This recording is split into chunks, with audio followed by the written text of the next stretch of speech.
Vamos a escuchar la última ponencia de este segundo seminario internacional que empezó justamente a las 9:01. Se trata de la ponencia de la doctora Fátima Portorre.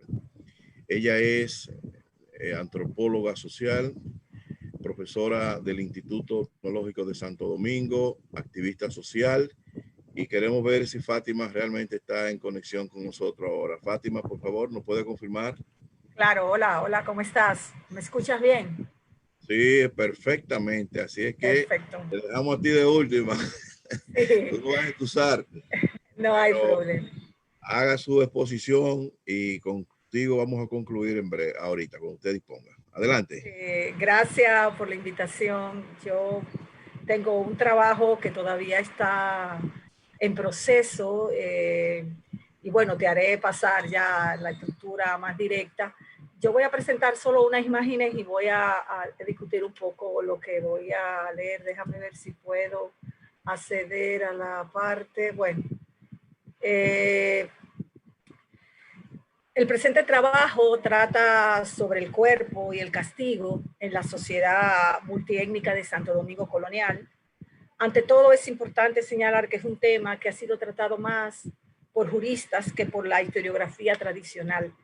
No obstante, lo abordaremos desde una historia que se enfoca en el cuerpo, ¿verdad? Como una entidad subrogada, a la que se huye se somete como puerta única hacia la progresiva domesticación de su propia naturaleza.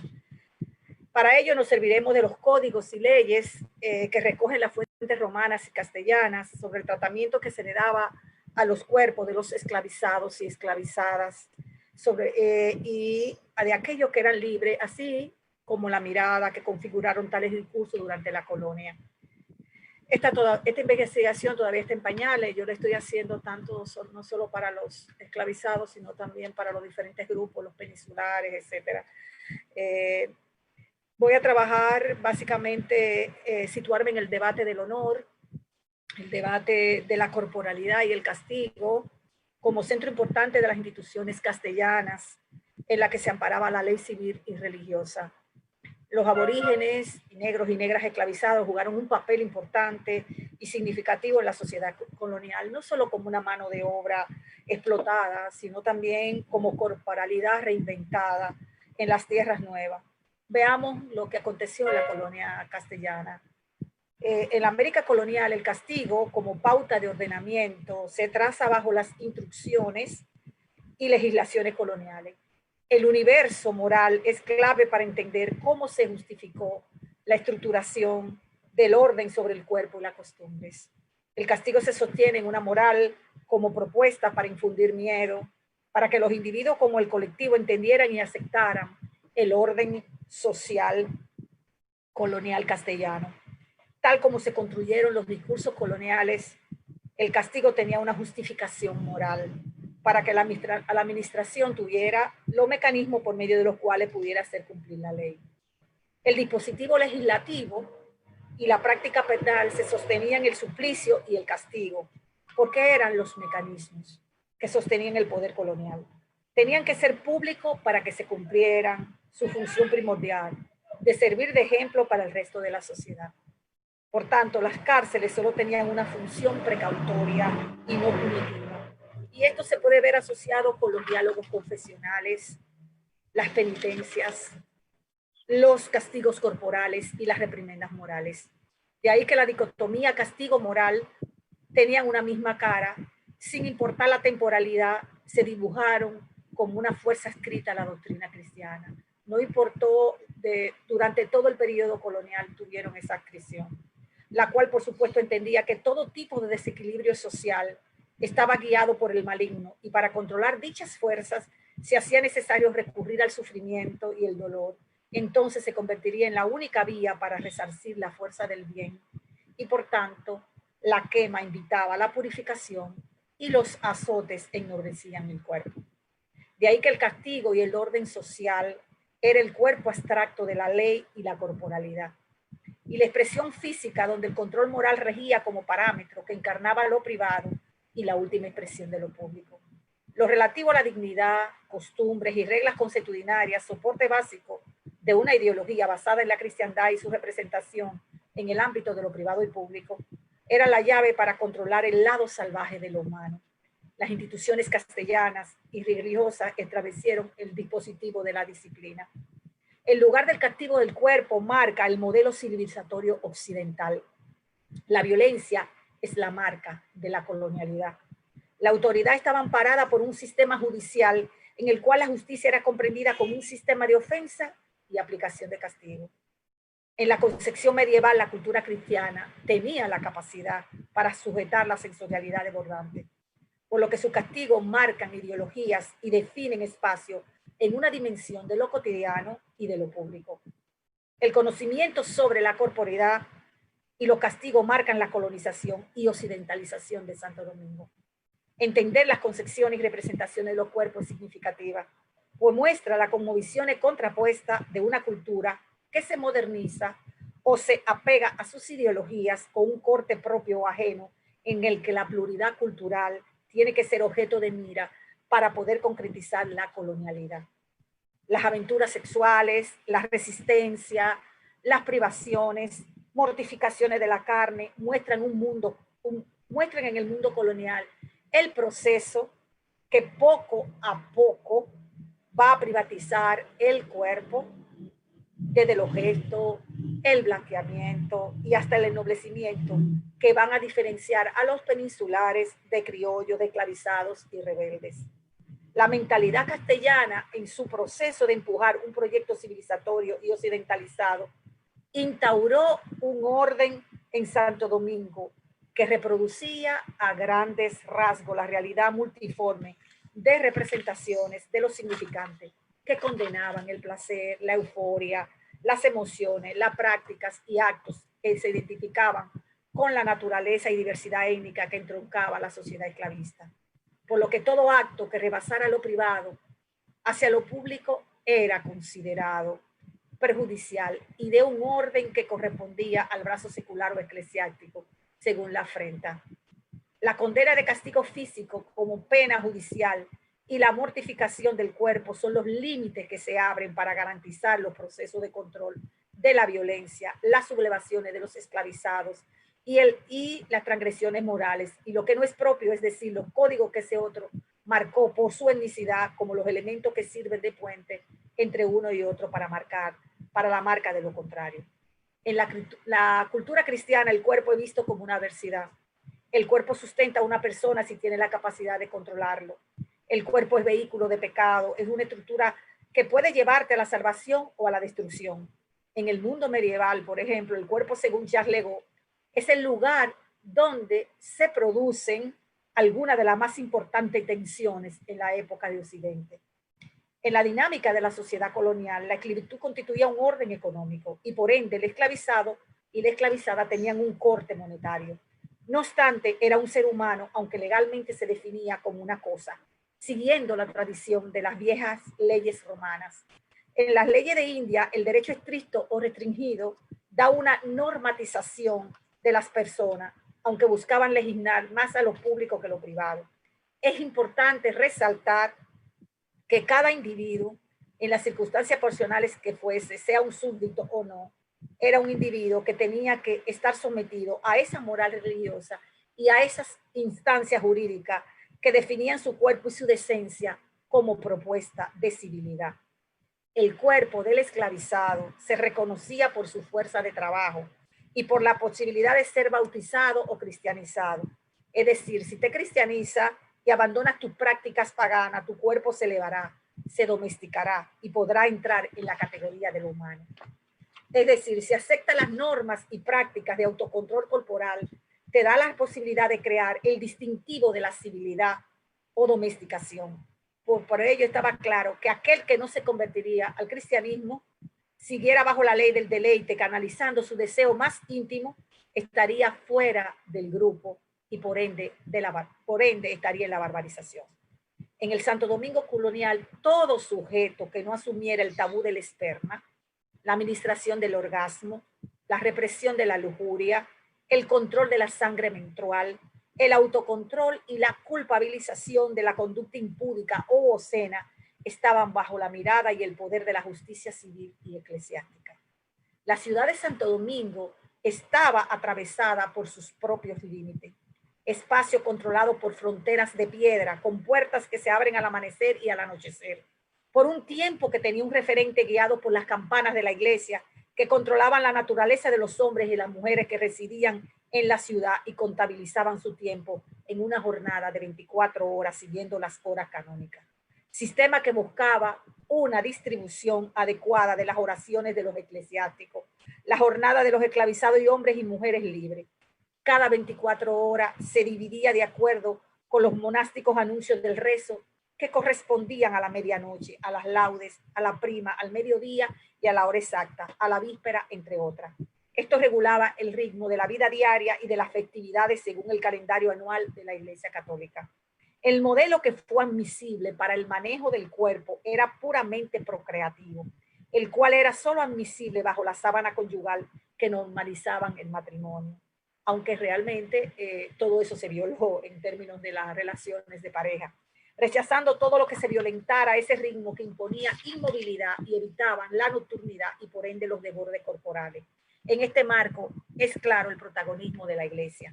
Tanto la ciudad de Santo Domingo como el cuerpo estaban sometidos a una incomodidad permanente. Una sostenida en la explotación de la fuerza de trabajo esclavizada, otra en el autocontrol, la obediencia y la vigilancia. La autoridad en el antiguo régimen colonial exigía obediencia a Dios y al rey como representante de él. Este poder representaba y sustentaba bajo un cuerpo de leyes que organizaban los diferentes grupos étnicos africanos, aborígenes, peninsulares, que como colectivos residían en Santo Domingo. En Santo Domingo colonial, como el espacio en el que procesaron las instrucciones nuevas o viejas para tratar lo corpóreo, y las transgresiones fueron tratadas a través de distintos compendios, tales como las ordenanzas reales de Castilla, la ley del toro, las 7 partidas, las leyes de India, las leyes de Burgos y por último el Código Negro Carolino de 1784, aunque prácticamente no se aplicó, pero fue una ley que se emitió. Esto último trató sobre las disposiciones legales de carácter local y general sobre la esclavitud. En general, los castigos y reprimenda dados a los esclavizados y libres van a ser procesados según la naturaleza jurídica y estaban contenidas en los códigos civiles y eclesiásticos. Se aplicaban frente a aquellos que se rebelaban o se insurreccionaban contra el régimen. Y esto podían variar desde simples azotes por la espalda hasta el corte de la parte del cuerpo, la quema, el ahogamiento o el estrangulamiento por la horca. De ahí que todo acto que rebosara lo privado hacia lo público, rebosara lo privado hacia lo público, simplemente pretendiera romper las bases económicas del sistema esclavista de producción, era considerado perjudicial y por ende la autoridad debía actuar de inmediato. Entiéndase, el brazo secular o eclesiástico imponía un orden con castigos según la afrenta. En este marco es claro el protagonismo de la moral religiosa y secular para enfrentar a los esclavizados, la servidumbre que se rebelaban. En la colonia de Santo Domingo, el cuerpo estaba sometido a una incomodidad permanente, sostenida en la explotación de la fuerza, esclavizada, el autocontrol y la obediencia. Por tanto, todas esas órdenes implicaban que ese cuerpo pasara por una pena de ser o azotado o simplemente purgado o llevado a una penitencia. El cuerpo de los esclavizados debía ser objeto de pena y criminalización frente a la justicia ordinaria en la colonia. La afrenta implicaba la ruptura de ordenanzas que justificaban la suerte de los esclavizados, es decir, que dada la condición de la esclavitud, la muerte se justificaba en la legislación colonial. Por ejemplo, las penas para las brujas, curanderas y los que practicaban el pecado nefando podía ser la muerte por ahorcamiento y fuego. En la colonia son pocos los casos de este tipo que se presentan, pues los peninsulares eran expulsados y por su categoría de libre recibían un trato diferente. Claro está, no estaban dichas mujeres eximidas de castigos corporales, pero se trataba de expulsarla de las ciudades o se trasladaban los casos fuera de la jurisdicción civil y se le entregaba al Santo Oficio, que para el caso que respondía en la colonia de Santo Domingo fue trasladado a la ciudad de Cartagena de India. La más pobre tendrían que pagar con sus vidas y los pocos bienes que poseyeran. En la sociedad colonial, los cuerpos son censurados de manera distinta por género, clase y etnicidad. La esclavización eran considerados animales, por tanto, inferiores, y por ello los castigos hacia ellos eran bastante severos. La justicia local y la aplicación de los castigos estaban amparados en un órgano rector, como eran las cortes y los tribunales de justicia. Esto, por supuesto, tutelaban, vigilaban la conducta de la vida privada y pública en la colonia de Santo Domingo. Esto repercutió en la consolidación de un modelo jurídico complejo que controlaba los cuerpos, la casa, el honor, las mujeres, la cotidianidad y todo lo relativo al sistema esclavista de producción. La aplicación de justicia era entendida en dos marcos de referencia. Uno, el reconocimiento de la ofensa, y el otro, el de la aplicación de castigo. La obediencia a la autoridad del rey y a sus instituciones se consagraba en las prescripciones reales y las disposiciones que la élite blanca gobernaba y ejercía frente a sus súbditos. Todo acto de obedecimiento en materia de justicia estaba bajo el control de las reales audiencias. Por ello, todo lo que competía a problemas de rebeliones y desobediencia al orden establecido estaba legislado en el derecho común castellano y referido a temas de derecho privado, los cuales quedaron bajo diferentes ordenanzas ya mencionadas, las cuales designaban la audiencia como rectora de la ley. Las disposiciones importantes que regían los tratamientos a negros y negras esclavizadas estaban regidas por ordenanzas que imponían la jurisprudencia existente. Los amos esclavistas podían imputar castigos tales como azotes, marcas con hierro candente, prisión, pena de mutilación y muerte, pues así estaba legislado siempre y cuando se violara la ley. El castigo físico por desmembramiento y exposiciones del cuerpo mutilado frente a la población se justificaba en caso de alzamiento. Todas estas particularidades marcan la occidentalización de los procesos jurídicos coloniales en Santo Domingo. No obstante, a tal crueldad, el cuerpo de los negros y negras resistió, alzándose, matando, huyendo y negociando su libertad. Cabe destacar la sublevación de Lemba en 1548, la de Diego de Ocampo en el 1540, la cimarronada hacia los Manieles y la sublevación de Bocanigua en 1796, entre otras. Son ejemplos de enfrentamientos importantes contra el poder colonial durante varios siglos, hasta que fue proclamada la abolición de la esclavitud en el siglo XIX por los haitianos. El caso de Bocanigua fue brutal por el tratamiento dado a los esclavizados, apresados, y este va a ser simplemente uno de los ejemplos que yo voy a tratar en el texto.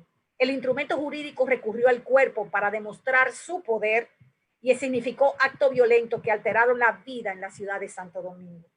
Los legisladores coloniales adoptaron marcar los cuerpos sin ningún tipo de piedad o civilidad. Dicen los relatos que durante 2 días se realizaron las tandas de azote que comenzaban a las 8 de la mañana y se suspendían a las 12:30 para dar paso a otro tipo de ejecución, como es el descuartizamiento. El primer día se descuartizó a Ana María, que fue una de las sublevadas, considerada cabecilla de la rebelión, y a su esposo. Pero primero fueron sometidos a intensos azotes durante horas y luego al desmembramiento, y eso todo se hizo a nivel público. Sus partes fueron distribuidas por la ciudad. Se colgaron los brazos y piernas en la puerta de la ciudad y la cabeza se entregó a Juan Oyarzábal para que lo colocara en el ingenio de Bocanigua, donde ellos se sublevaron. Las otras partes del cuerpo fueron enterradas en la ciudad de Santo Domingo. Cuentan que los apresados, que no fueron encontrados culpables, fueron llevados a la picota para que contemplaran los castigos. Se le colocó en un lugar amarrado para que pudieran presenciar de manera directa los hechos. El cuerpo político de la colonia significó esta matanza con un instrumental violento.